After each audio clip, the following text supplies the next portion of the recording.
আমি পল্লবী ব্যানার্জি। বর্তমানে আমি সেন্ট্রাল গভর্নমেন্টের গ্রুপ ডি পদে কর্মরত অ্যাজ এ পয়েন্টসম্যান হিসাবে। আমি ইস্টার্ন রেলওয়ে থেকে 2019 সালে এই ফর্মটা ফিল আপ করেছিলাম। এখন আমি মদনপুরে পোস্টেড আছি পয়েন্টসম্যান ডি হিসাবে।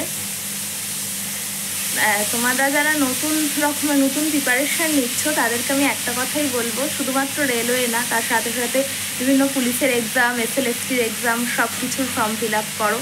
যেটাতে হবে সেটাতেই যাবে। আমি ফার্স্টে অফ অল কী করতাম, যে পুলিশের এক্সামের জন্য প্রিপারেশান করতাম। তারপর আমার পুলিশে হাইটে হলো না, ওয়্যারলেস অপারেটর, কনস্টেবল এগুলোতে।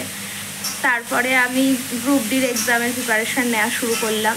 গ্রুপ ডিতে যেটা হয়, তোমাদের অ্যাকচুয়ালি 100 মার্কসের এক্সাম হয়, একটাই CBT এক্সাম হয়। CBT এক্সামে 25 মার্কসের সায়েন্স থাকে, 25 মার্কসের তোমার থাকে ম্যাথ থাকে, GI থাকে 30 মার্কসের, আর কারেন্ট অ্যাফেয়ার্স আর জেনারেল অ্যাওয়ারনেস মিলিয়ে থাকে 20 মার্কস।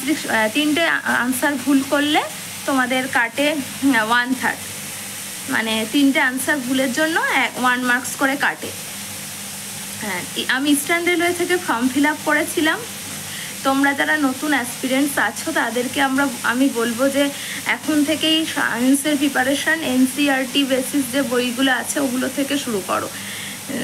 আর সাথে ক্লাস 10-এর 9-10-এর বইটাও একটু দেখতে পারো। ওখানে পর্যায় সারণী, এই চ্যাপ্টার যেগুলো আছে ওখানে 9-10-এর বই থেকে ওইগুলো ওগুলো পড়তে পারো।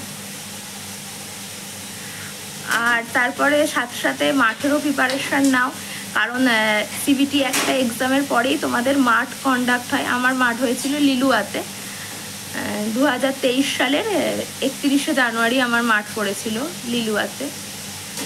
তারপরে ডিভি ডাকে, ডিভির পরে মেডিকেল হয়, আর তারপরে আমাদের যারা সিলেক্টেড হয় তারপর তাদের ট্রেনিং স্টার্ট হয়, ট্রেনিংয়ের পরে পোস্টিং দেওয়া হয়।